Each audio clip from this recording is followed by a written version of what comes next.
Hi friends, welcome to Prashant tech tuts.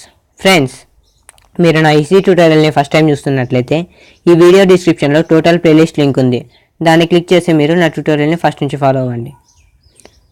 Next వచ్చేసి ఈరోజు ఈ వీడియోలో వేరియబుల్ గురించి తెలుసుకుందాం. అసలు వేరియబుల్ అంటే ఏంటంటే, మనం ప్రోగ్రామ్ని రాసినప్పుడు మనకి కొన్ని వాల్యూస్ అవసరం అవుతాయి ఫ్రెండ్స్. ఆ వాల్యూస్ని మనం స్టోర్ చేయాల్సి ఉంటుంది. ఆ వాల్యూస్ ఎక్కడ స్టోర్ అవుతాయి? ఏదైనా ఒక మెమరీ లొకేషన్లో స్టోర్ అవుతాయి. ఆ మెమరీ లొకేషన్ యొక్క నేమే వేరియబుల్స్ అన్నమాట. ఇప్పుడు ఆ వేరియబుల్ డెఫినేషన్ చూద్దాం. Variable is a name given to a memory location where we can store the data. అదే కదా ఫ్రెండ్స్ నేను ఇంతకుముందు చెప్పిండేది. అలాగే ఫ్రెండ్స్, మనం ఏ మెమరీ లొకేషన్లో అయితే డేటాని స్టోర్ చేస్తామో ఆ మెమరీ లొకేషన్ ఒక నేమే వేరియబుల్ అనమాట.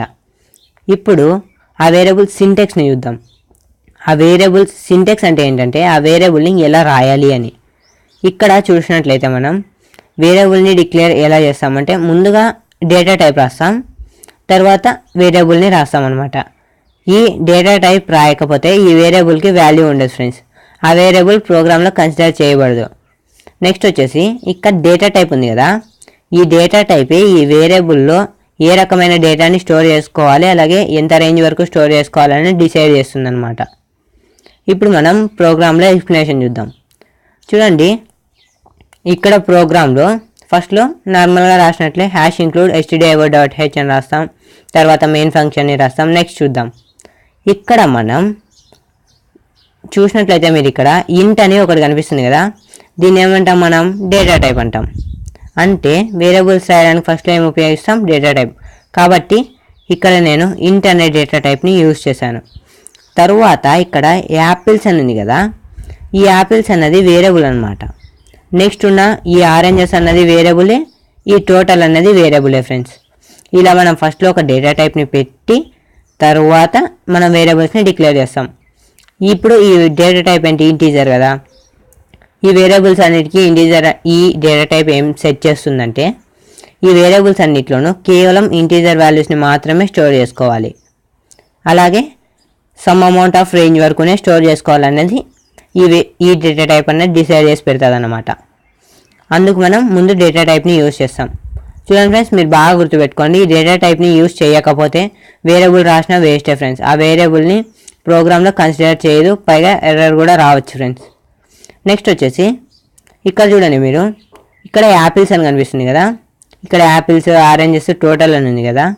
ఇక్కడ మనం ఎలా అయితే రాస్తామో అలానే ప్రోగ్రాంలో ఇంకెక్కడ రాసినా కానీ అలానే రాయాలి ఫ్రెండ్స్. ఇప్పుడు ఇక్కడ నేను APPLES యాపిల్స్ అని రాశాను. నెక్స్ట్ మనం ఆ వేరియబుల్ని ఎక్కడ యూజ్ చేసినా కానీ అలాగే రాయాలి ఫ్రెండ్స్. ఇప్పుడు ఇక్కడ డిక్లరేషన్ సెక్షన్లో మనం క్యాపిటల్ లెటర్స్లో రాసి ఇక్కడ స్మాల్ లెటర్స్లో రాసినా ఇది వర్క్ అవ్వదు. అలాగే ఇక్కడ ఉన్నది ఏదైనా ఒక్క లెటర్ మిస్ అయినా కానీ ఎర్రర్ వస్తుంది ఫ్రెండ్స్. ఇక్కడ యాస్టీజ్ ఎలా ఉంటుందో ప్రోగ్రాంలో మొత్తంలో కూడా మనం అలాగే యూజ్ చేయాలన్నమాట ఈ వేరియబుల్ని.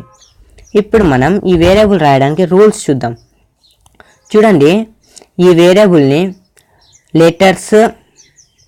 లెటర్స్, నెంబర్స్, అలాగే ఒకే ఒక స్పెషల్ క్యారెక్టర్ యూజ్ చేసి ఫామ్ చేయాలి ఫ్రెండ్స్. ఇక్కడ మనం లెటర్స్ని, ఆల్ఫాబెట్స్ని యూజ్ చేసి వేరియబుల్స్ని రాయొచ్చు, అలాగే ఒక స్పెషల్ క్యారెక్టర్ని మాత్రమే యూజ్ చేయొచ్చు ఫ్రెండ్స్. ఆ స్పెషల్ క్యారెక్టరే అండర్స్కోర్ అనమాట. నెక్స్ట్ రూల్ వచ్చేసి, మనం ఈ వేరియబుల్స్లో స్పెషల్ క్యారెక్టర్స్లో అండర్స్కోర్ని తప్ప దేన్నే కానీ యూజ్ చేయకూడదు. ఏ స్పెషల్ క్యారెక్టర్ని యూజ్ చేసినా ఎర్రర్ వస్తుంది ఫ్రెండ్స్. ఇప్పుడు సపోజ్ నేను మీకు ఈ ప్రోగ్రామ్ని కంపైల్ చేసి చూపిస్తాను. చూడండి, కంపైల్ చేయడానికి మనం ఏం చేయాలి? Alt+F9ని క్లిక్ చేయాలి. మీరు Alt+F9ని క్లిక్ చేయండి. చూడండి, క్లిక్ చేయగానే ఇక్కడ ఎర్రర్స్ అని చూపిస్తుంది కదా, ఎర్రర్స్ ఎంత ఉన్నాయి? 0 ఉన్నాయి. అంటే మనం రాసిన ప్రోగ్రామ్ కరెక్ట్ అనమాట. ఇప్పుడు నేను మీకు ఇక్కడ ఒక స్పెషల్ క్యారెక్టర్ని పెట్టి చూపిస్తాను. చూడండి, నేను ఇక్కడ యాంపర్సెంట్ని పెట్టా. ఇప్పుడు కంపైల్ చేస్తే కనుక డెఫినెట్గా ఎర్రర్ వస్తుంది ఫ్రెండ్స్. చూడండి, మనకి ఇక్కడ ఒక ఎర్రర్ వచ్చింది. కాబట్టి మనం ఇందులో స్పెషల్ క్యారెక్టర్స్ని యూజ్ చేయకూడదు, కేవలం అండర్స్కోర్ అనే స్పెషల్ క్యారెక్టర్ని మాత్రమే యూజ్ చేయాలి, ఇంకా వేటిని యూజ్ చేయకూడదు. అండర్స్కోర్ని ఎక్కడ యూజ్ చేస్తారో కూడా నేను మీకు చెప్తాను ఫ్రెండ్స్. నెక్స్ట్ రూల్ వచ్చేసి, మనం ఇందులో లెటర్స్ని, నెంబర్స్ని వాడచ్చని చెప్పా కదా. ఫస్ట్లో డెఫినెట్గా నెంబర్ని మనం వాడకూడదు ఫ్రెండ్స్. అంటే ఈ యాపిల్స్ ముందు ఏ నెంబరు ఉండకూడదు, డెఫినెట్గా స్టార్ట్ అయ్యేది నెంబర్తో మాత్రం స్టార్ట్ అవ్వకూడదు ఫ్రెండ్స్. తర్వాత ఇక్కడ కొంచెం లెటర్స్ రాసిన తర్వాత మీ ఇష్టం ఫ్రెండ్స్, నెంబర్స్ యూస్ చేస్తే యూస్ చేయొచ్చు, బట్ ఫస్ట్లో మాత్రం మనం నెంబర్స్ని యూస్ చేయకూడదు. అలా యూస్ చేస్తే ఎర్రర్ వస్తుంది. ఇప్పుడు ఈ ఏరియాలో మనం ఏదైనా ఒక నెంబర్ని పెట్టామనుకోండి, ఇప్పుడు సపోజ్ ఇక్కడ 2 అని ఉందనుకోండి, డెఫినెట్గా ఒక ఎర్రర్ వచ్చినట్లే. అందుకే మనం ఈ వాల్యూస్ని యూజ్ చేయకూడదు. చూడండి, నెక్స్ట్ రూల్ వచ్చేసి మనం ఈ వేరియబుల్స్ ఉంటాయి కదా ఫ్రెండ్స్, ఈ వేరియబుల్స్ ఎలా యూజ్ చేస్తాం ప్రోగ్రామ్ మొత్తంలోనూ అలానే యూజ్ చేయాలి. నెక్స్ట్ వచ్చేసి ఇప్పుడు మనం ఏదన్నా ఇక్కడ నేను యాపిల్స్ అని ఒక వర్డే యూజ్ చేశాను, బట్ మనకు 2 వర్డ్స్ లేదా ఒక చిన్న సెంటెన్స్ వేరియబుల్గా యూజ్ చేయాల్సి వచ్చినప్పుడు ఇలా స్పేస్ ఇచ్చి మామూలుగా అయితే ఇలా రాస్తాం ఫ్రెండ్స్. ఇప్పుడు నేను ఇక్కడ యాపిల్ ఫ్రూట్ అని రాసా. ఇక్కడ యాపిల్స్కి ఫ్రూట్కి మధ్యలో స్పేస్ ఉంది కదా, మనం ఏం చెప్పుకున్నాం, ఏ స్పెషల్ క్యారెక్టర్ని యూజ్ చేయకూడదు అని చెప్పుకున్నాం కదా. ఈ సి లాంగ్వేజ్లో స్పేస్ కూడా ఒక స్పెషల్ క్యారెక్టరే ఫ్రెండ్స్. మీరు వేరియబుల్లో స్పేస్ని పెట్టినా కానీ డెఫినెట్గా ఎర్రర్ వస్తుంది. నేను ఒక స్పెషల్ క్యారెక్టర్ని యూజ్ చేయొచ్చు, అది అండర్స్కోర్ మాత్రమే అని చెప్పా కదా, ఆ అండర్స్కోర్ని మనం ఇక్కడ యూజ్ చేసుకుంటాం. ఇక్కడ మనం స్పేస్ ఇవ్వడానికి బదులుగా ఒక అండర్స్కోర్ని యూజ్ చేయాలన్నమాట. ఇలా యూజ్ చేస్తే మాత్రం మనకి ఎర్రర్ రాదు. ఇప్పుడు నేను ఇక్కడ అండర్స్కోర్ని పెట్టి ఫ్రూట్ అని రాసా కదా, బట్ ఇక్కడ గమనించినట్లయితే ఓన్లీ యాపిల్స్ అని మాత్రమే ఉంది. మీరు ఇలా రాసినా కానీ ఎర్రర్ వస్తుంది ఫ్రెండ్స్. ఇక్కడ వేరియబుల్ ఎలాగైతే ఉందో ఇక్కడ కూడా అలాగే ఉండాలన్నమాట. అలా ఉంటేనే ప్రోగ్రామ్ ఎగ్జిక్యూట్ అవుతుంది. నెక్స్ట్ రూల్ వచ్చేసి ఈ వేరియబుల్ ఉంటుంది కదా ఫ్రెండ్స్, ఈ వేరియబుల్ అనేది కీవర్డ్ అయినకూడదు. ఈ వేరియబుల్ కీవర్డ్ అనుకోండి, ఇక్కడ కీవర్డ్ ఉంటుంది, ఇక్కడ ఒక కీవర్డ్ ఉంటుంది కాబట్టి ఎర్రర్ వస్తుంది. మనం కీవర్డ్స్ వీడియో చూడకుంటే మీరు ఆ వీడియోని కూడా చూడండి ఫ్రెండ్స్. అసలు కీవర్డ్స్ అంటే ఏంటి, కీవర్డ్స్కి ముందే ఒక డెఫినేషన్ని ఫిక్స్ చేసి సి కంపైలర్లో సేవ్ చేసి ఉంటారు ఫ్రెండ్స్. కాబట్టి మీరు ఇక్కడ యాపిల్స్ బదులు ఏదైనా ఒక కీవర్డ్ని యూజ్ చేసి వాల్యూస్ని స్టోర్ చేయాలనుకున్నారు అనుకోండి, అది స్టోర్ అవ్వదు. ఎందుకంటే కీవర్డ్స్ అనేవి ప్రీ డిఫైన్డ్ అనమాట. మనం మారుద్దాం అనుకుంటే దాని రూల్ని మనం మార్చలేం. అలా మార్చేటట్టయితే అవి కీవర్డ్సే కాదనమాట.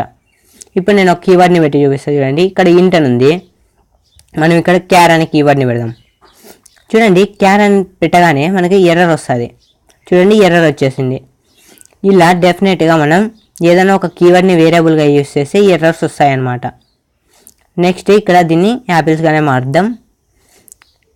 ఇలా మనం వేరియబుల్స్ని కన్సిడర్ చేయాలి ఫ్రెండ్స్. నెక్స్ట్ వీడియోలో మనం ఇక్కడ ప్రింట్ఎఫ్ అని ఉంది కదా, ఈ ప్రింట్ఎఫ్ గురించి నేను ఫస్ట్ నుంచి మీకు చెప్పలేదు. ఈ ప్రింట్ఎఫ్ అనేది చాలా ఇంపార్టెంట్. మనం మ్యాక్సిమం ప్రతి ప్రోగ్రాంలో దీన్ని యూజ్ చేస్తాము. కాబట్టి మన నెక్స్ట్ వీడియోలో ఈ ప్రింట్ఎఫ్ అంటే ఏంటి, దీన్ని ఎలా యూజ్ చేయాలనేది డీటెయిల్గా నేను ఎక్స్ప్లెయిన్ చేస్తాను ఫ్రెండ్స్. మీకు ఈ వీడియో నచ్చినట్లయితే లైక్ చేయండి ఫ్రెండ్స్. అలాగే మీ ఫ్రెండ్స్ అండ్ ఫ్యామిలీతో షేర్ చేసుకోండి. ఈ సి ట్యూటోరియల్ని అలాగే నేను అప్లోడ్ చేసే మరిన్ని లేటెస్ట్ విషయాలని మీరు మిస్ అవ్వకూడదు అనుకుంటే నా ఛానల్ని సబ్స్క్రైబ్ చేయండి ఫ్రెండ్స్. Thank you.